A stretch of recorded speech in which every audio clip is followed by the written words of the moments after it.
Kita punya 4 Injil, Matius, Markus, Lukas, dan Yohanes. Dan tahukah Anda bahwa Injil yang pertama ditulis adalah Injil Markus. Dan Injil Markus adalah Injil yang paling saya gemari, saudara. Tahu alasannya apa? Bukan hanya karena dia itu Injil yang paling tua, atau juga bukan karena dia Injil yang paling singkat dibandingkan 3 Injil yang lain, tetapi karena beberapa sebab yang lain. Yang pertama, karena Injil ini ditulis oleh Markus. Siapa dia? Dia adalah keponakan Barnabas, kolega paling dekat dari Rasul Paulus. Markus adalah seorang pemuda yang pernah gagal dalam pelayanan. Dia pernah ngambek, dia pernah mutung.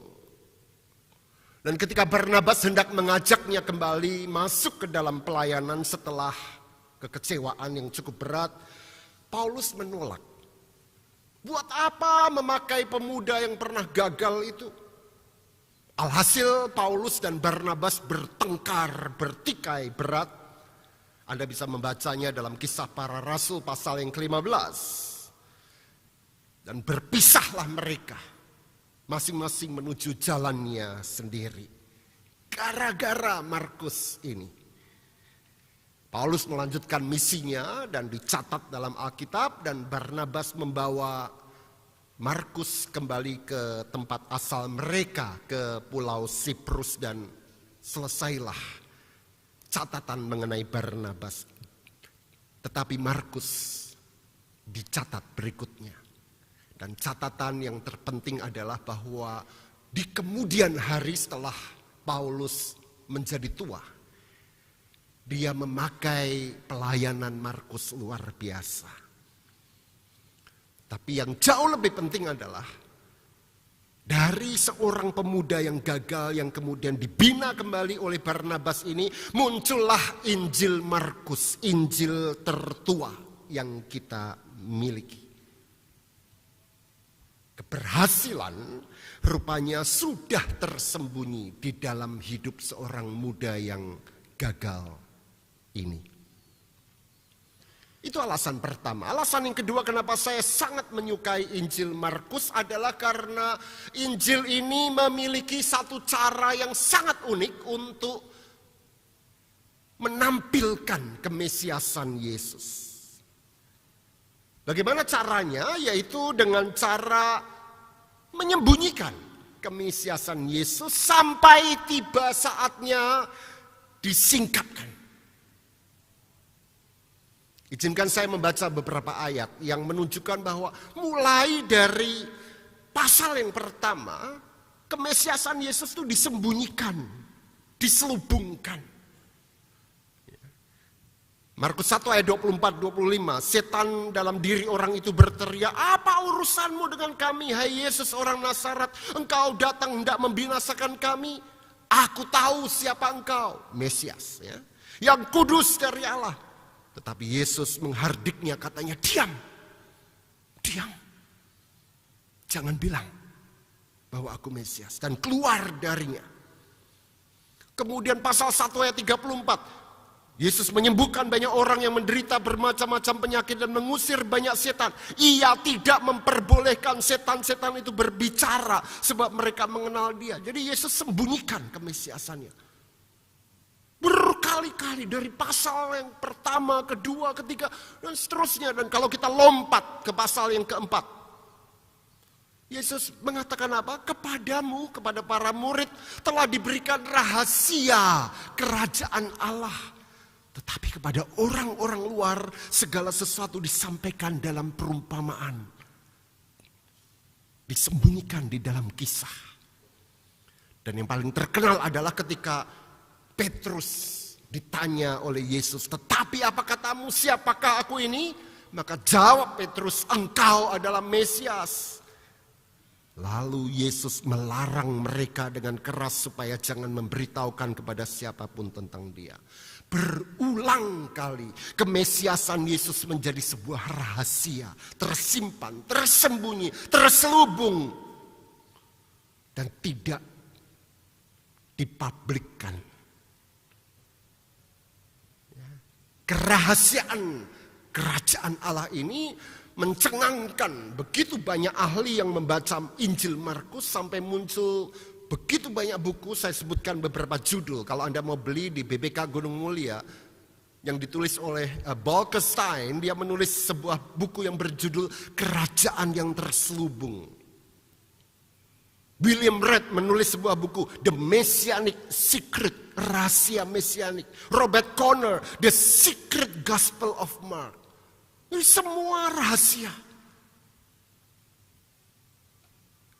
Tapi pertanyaannya, sampai kapan rahasia itu terselubung? Bacaan kita Markus pasal 11 ayat 1 sampai dengan yang ke-11 adalah awal dari disingkapkannya yang terselubung, yang tersembunyi dan rahasia itu. Pada hari itu Yesus belak-belakan membiarkan dirinya disambut sebagai Mesias. Membiarkan publik berteriak lantang, Hosana anak Daud. Membiarkan dirinya diterima sebagai raja dan penyelamat. Pertanyaannya kenapa? Karena dia sudah masuk ke Yerusalem. Sebelumnya dia melakukan perjalanan dari Galilea menuju Yerusalem. Dibutuhkan 11 pasal, 10 pasal. Dan pada pasal yang ke-11 Yesus sudah masuk ke Yerusalem. Tempat dia akan menderita, disalib dan mati dan kemudian bangkit.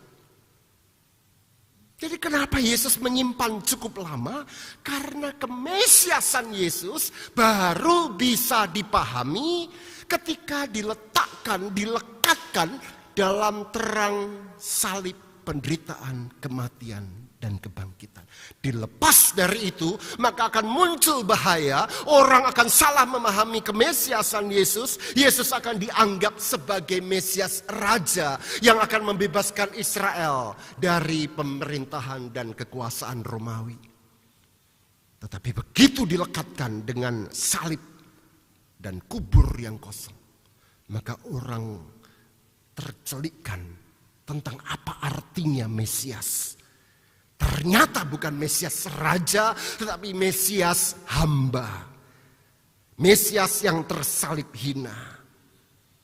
Dia bukan raja yang mencari popularitas dan ingin menggulingkan pemerintahan Romawi. Dia bukan orang desa yang mengangkat senjata dan memproklamasikan diri sebagai raja. Dia adalah Allah yang datang menjadi hamba. Nah, sama seperti penulis Injil Markus, Yesus di dalam Injil pemuda gagal bernama Markus ini menegaskan bahwa di dalam penderitaan sudah tersimpan kemenangan. Di dalam kesederhanaan seorang hamba tersirat kemuliaan sang raja. Di dalam penderitaan kematian terdapat pengharapan kebangkitan. Di dalam salib itu sudah ada kebangkitan. Semua tersimpan, menunggu saatnya disingkapkan. Sebelum saya lanjutkan khotbah saya, izinkan saya mengajak Anda semua untuk menikmati sebuah kidung yang sangat relevan dengan tema kita ini. Kidung ini dinyanyikan oleh Yusika Elbasia, seorang pengerja di GKI Penterongan Semarang, dan judulnya adalah The Hymn of Promise. Mari kita dengarkan nyanyian yang sangat indah ini. Kidung Janji. Silakan ditayangkan.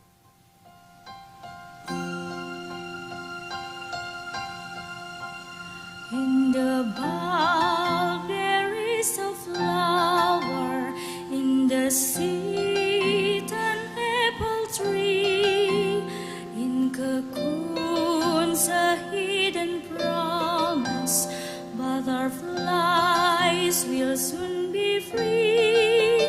In the cold and snow of winter,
Indah saudara lagunya.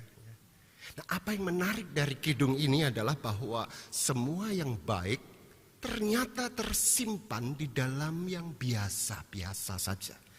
Bahkan di dalam apa yang tampak buruk itu.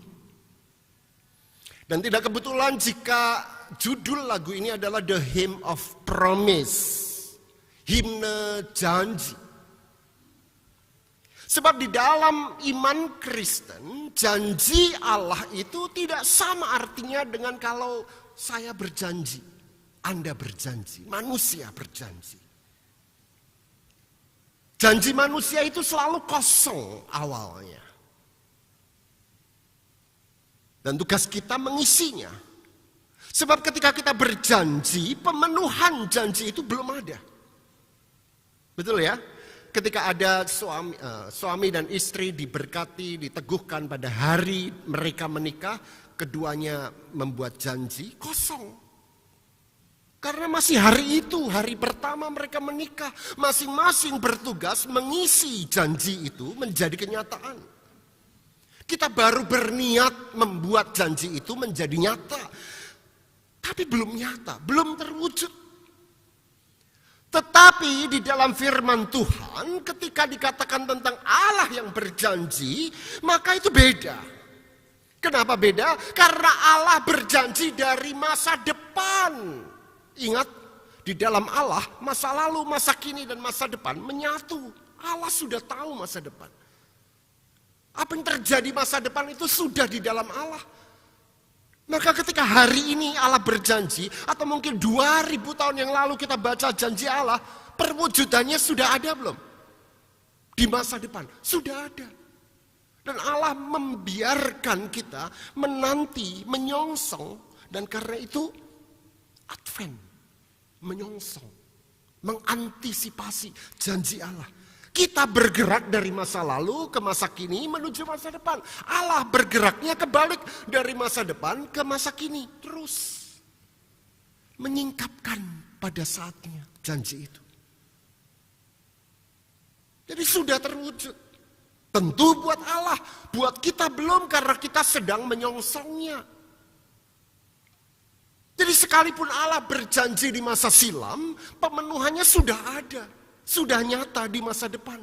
Kita di masa kini menyambut sesuai dengan apa yang Allah tetapkan kapan itu terjadi. Itu sebabnya dikatakan dalam kidung ini berkali-kali unrevealed. Tidak tersingkap buat kita. Until its season, sampai dengan waktu yang tepat. Hanya Allah yang bisa melihat. Anda tahu kata apa itu?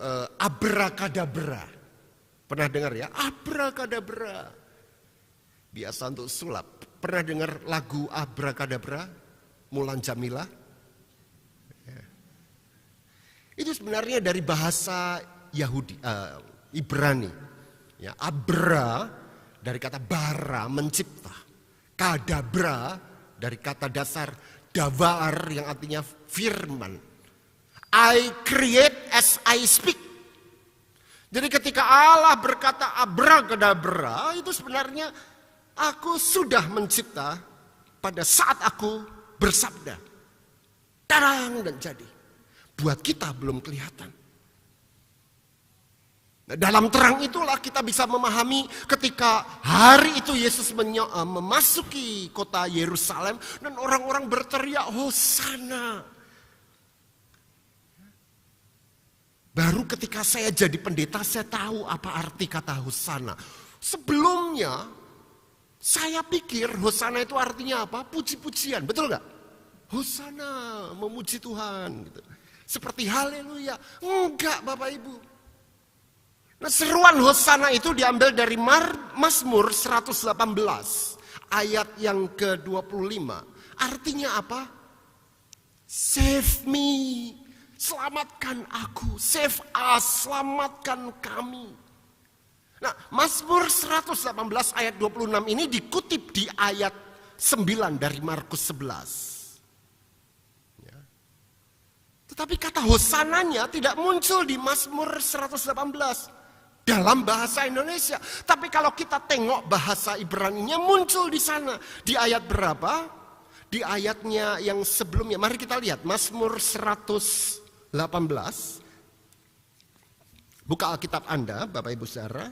Mazmur 118. Ayatnya yang ke-26. Diberkatilah dia yang datang dalam nama Tuhan, kami memberkati engkau dalam rumah Tuhan. Saya membaca dari TB2LAI ya. Anda tahu sudah terbit terjemahan baru kedua yang akan menggantikan Alkitab Anda itu ya. Nah, tetapi kata Hosana itu muncul pada ayat yang ke-25. Ya Tuhan, berilah kiranya keselamatan. Dalam bahasa aslinya apa? Hosana. Jadi ini pujian atau permohonan? Permohonan. Tapi di dalam Injil menjadi pujian. Jadi mana yang betul? Meratap atau memohon? Atau memuji? Ya dua-duanya. Loh kok bisa dua-duanya? Nah, di situ indahnya peristiwa Minggu Palma itu. Kesan yang muncul dalam pembacaan kita, ini bukan ratapan, ini bukan permohonan. Save us, oh Lord. No. Ini sebuah puji-pujian, sebuah festival. Bahkan kalau Anda baca dalam versi Lukas, di sana dengan sangat gamblang dikatakan, semua murid yang mengiringi dia bergembira, memuji Allah dengan suara nyaring. Hosana. Jadi ini seruan minta tolong atau pujian, kegembiraan. Dua-duanya.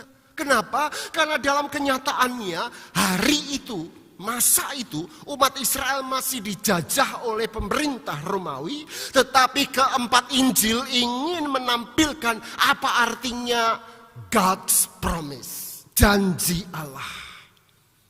Buat Allah janji itu sudah terwujud. Bahkan ketika mereka masih menderita. Sekalipun belum tampak. Dan itulah yang memberi kepastian iman. Perwujudan janji itu sudah tersimpan pada saat itu disampaikan. Dan itulah sebabnya Yesus menunda hingga minggu sebelum dia mati, disalib dan bangkit. Membiarkan dirinya tampil sebagai Mesias. Sebab keselamatan yang belum dilihat oleh mata manusia itu sesungguhnya sudah dihadirkan oleh Allah. Di dalam kepompong itu sudah ada kupu-kupu indah. Di dalam kematian sudah ada kebangkitan. Hanya tinggal disingkapkan menurut waktu Allah. Dan hanya Allah yang tahu kapan. Unrevealed until its season. Something God alone can see, kata lagu tadi. Maka saudara, doa saya adalah ketika hari ini Anda tengah mengalami penderitaan, kesusahan, krisis hidup. Semoga Anda terus meyakini Allah sudah menyediakan kelepasan. Sudah ada pelangi walaupun hidup Anda di dalam badai, mendung yang pekat. Dan hujan yang deras. Sudah ada senyum dan tawa yang siap Anda nikmati di dalam tangisan dan ratapan kita. Sudah ada jalan keluar walaupun di depan kita sekarang adalah jalan buntu. Itu doa saya. Tapi hati-hati. Dan ini poin berikutnya dari doa khotbah saya pada hari ini. Hati-hati dengan teriakan hosana kita, permintaan untuk diselamatkan kepada Allah. Sebab mereka yang berseru hosana di Minggu Palma Rum itu juga adalah mereka yang berseru lantang beberapa hari kemudian berseru apa? Salibkan dia. Dengan kata lain saya mau mengatakan bahwa pujian kita atau ratapan kita, apapun yang menyatakan iman kita bisa dicemari oleh dosa kita. Sebab manusia itu selalu maunya diuntungkan, selalu berseru, selamatkan kami, jika perlu salibkan dia. Dan pada titik ini Yesus berbeda. Yesus berkata, selamatkan mereka, salibkan aku. Kita berserunya apa? Selamatkan aku, salibkan dia. Bayangkan seandainya Yesus sang penyelamat itu juga berseru kepada sang Bapa, Hosana, selamatkan aku. Maka tidak ada keselamatan buat Anda dan saya. Dan untung Yesus tidak berseru, Hosana, selamatkan aku. Apa yang Yesus serukan? Kalau Anda baca Yohanes 12 ayat 27, dia berkata begini, indah sekali. Yohanes 12 ayat 27. Sekarang jiwaku terharu, dan apakah yang akan kukatakan? Hosana? Bukan. Bapa, selamatkanlah aku dari saat ini? Tidak. Sebab untuk itulah aku datang ke dalam saat ini. Bapa, muliakanlah namamu. Alih-alih berteriak, selamatkan aku, Yesus justru berkata apa? Muliakanlah namamu, Bapa. Dan itu berarti Yesus tidak mau diselamatkan dari salib dan kematian. Karena dia ingin mempermuliakan Allah Bapanya itu. Karena Yesus tidak mementingkan dirinya sendiri. Karena Yesus peduli pada kita. Yesus sayang Anda, sayang pada saya. Jadi di sini ironinya, di sini paradoksnya. Di dalam janji Allah pada saat kelam, sudah tersembunyi pemenuhan janji yang terang itu. Di dalam kematian sudah tersimpan kebangkitan. Tapi sebaliknya, ini ironisnya, di dalam teriakan positif Hosana yang tampaknya penuh iman itu, entah itu ratapan atau pujian, ternyata juga dapat tersembunyi teriakan yang lain. Apa? Salibkan dia. Dan ini yang harus benar-benar diwaspadai oleh orang beriman Anda dan saya. Di balik pelayanan kita yang serba nyaman, begitu penuh iman, bisa tersimpan penuanan terhadap diri sendiri. Kita katanya ingin melayani Allah. Di dalamnya bisa terselubung, tersembunyi, menuankan diri sendiri. Di balik khotbah yang indah dan super religius, terdapat kemungkinan besar hujatan dan makian. Pertanyaannya, bagaimana kita bisa menghindari dosa yang juga tersembunyi ini? Teladani Yesus. Mati-matian teladanilah dia yang rela berseru, salibkan aku. Selamatkan mereka.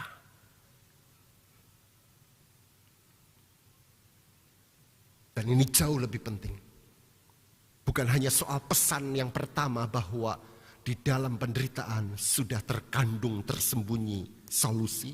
Dan itu doa saya benar. Tetapi pesan yang kedua dari firman Tuhan ini adalah, apakah engkau mau seperti Yesus? Yang rela berkata, salibkan aku, selamatkan mereka. Rela berkorban demi orang lain. Bukan dengan janji-janji manis, ucapan-ucapan, aku mau melayani engkau Tuhan.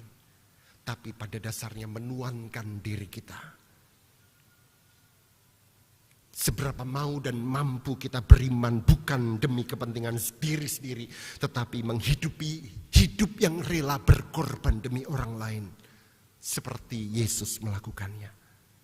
Betapa murahannya hidup beragama yang dihidupi hanya untuk diri sendiri. Tampaknya religius, tampaknya beriman, tampaknya alkitabiah, tapi hanya menguntungkan diri sendiri. Ya, inilah iman tanpa kasih, beragama tanpa pengorbanan, ritual tanpa etika. Jadi kalau Anda lihat orang Kristen yang tampak beriman, jangan gampang percaya. Termasuk kalau itu adalah diri Anda sendiri. Karena mudah dan murah menampilkan diri husana itu. Tapi dalam batin kita siap berkata, salibkan dia. Egosentrisme adalah dosa yang selalu mengintip hidup kita. Apa artinya itu? Artinya kita dengan mudah beragama, bergereja hanya untuk supaya kita nyaman, kita memperoleh demi diri kita. Berapa banyak di antara kita yang selalu mencari gereja yang membuat Anda merasa kenyang secara spiritual. Wah, kalau di GPIB nggak nendang khotbahnya, nggak dapat apa-apa. Lihat kalimatnya, nggak dapat apa-apa. Kepada orang-orang semacam itu saya selalu berkata, lah kalau Anda nggak dapat apa-apa, ya kasih apa-apa. Karena ketika Anda kasih apa-apa, orang lain akan dapat apa-apa. Dan kalau semua orang berpikir, aku akan kasih apa-apa, Anda juga akan dapat apa-apa. Jadi selera menjadi ukuran, saudara. Mencari, wah kalau GPIB khotbahnya ngantuk, pindah ke gereja. Oh ini khotbahnya bagus, tapi isinya kok persepuluhan terus. Cari gereja yang lain. Saudara, stop. Gak ada gereja yang sempurna. Dan kalau ada gereja yang sempurna, saran saya jangan masuk ke sana. Karena begitu ada gereja sempurna, Anda masuk, gereja itu jadi gak sempurna. Karena Anda masuk.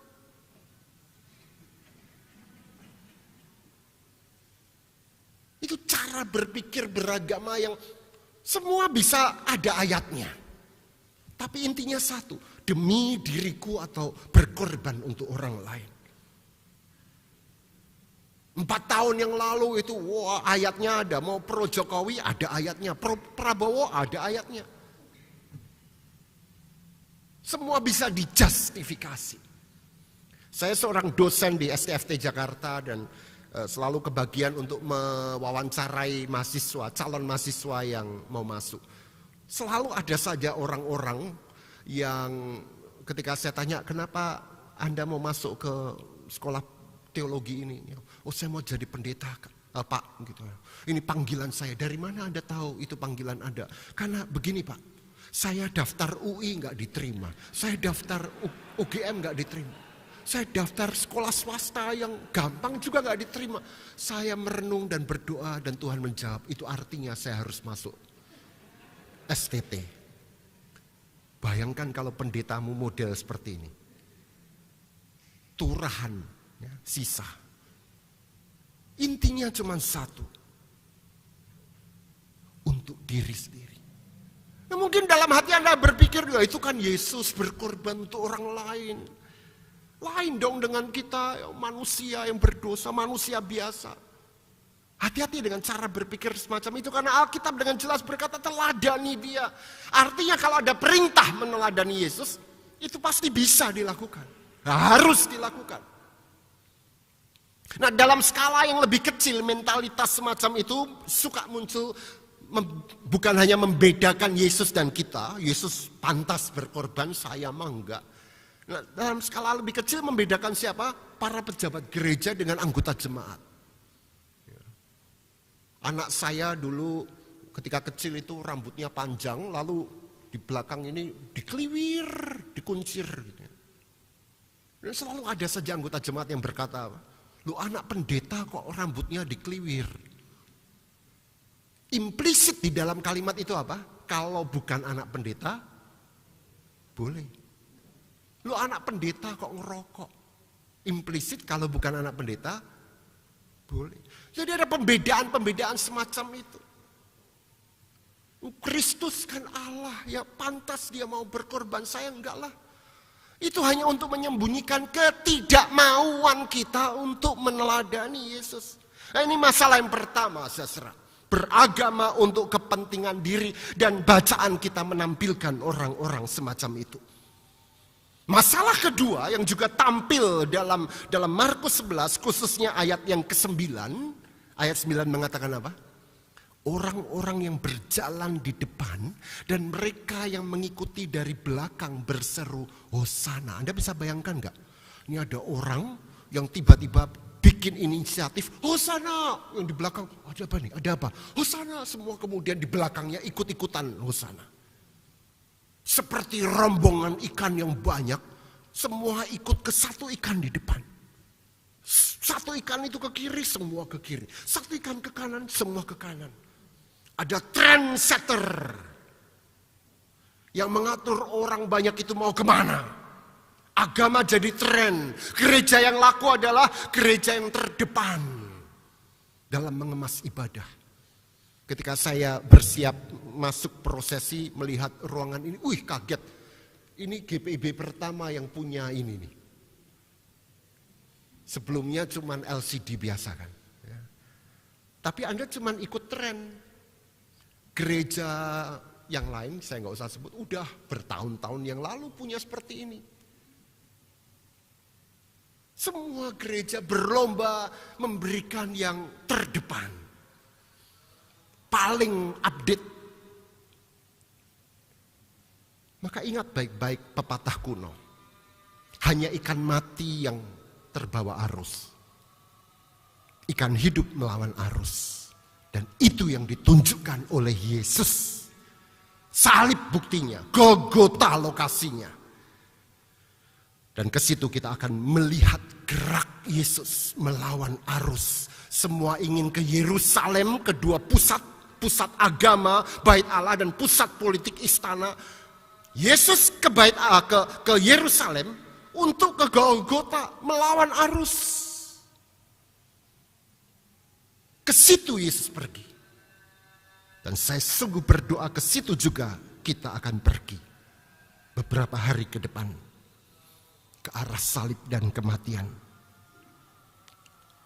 Maka izinkan saya menutup khotbah ini dengan berkata kepada Anda, selamat bertemu kembali di Golgota. Semoga kita bertemu di kubur yang kosong. Dan kiranya pada saat itu, kepompong itu telah kosong dan kita akan bertemu kembali ditemani kupu-kupu yang indah. Kupu-kupu kebangkitan itu. Kapan? Entah. Sebab semuanya unrevealed until its season. Something God alone can see. Tidak disingkapkan sampai pada waktunya. Sesuatu yang hanya dilihat oleh Allah sendiri. Dan itu janji Tuhan. Amin.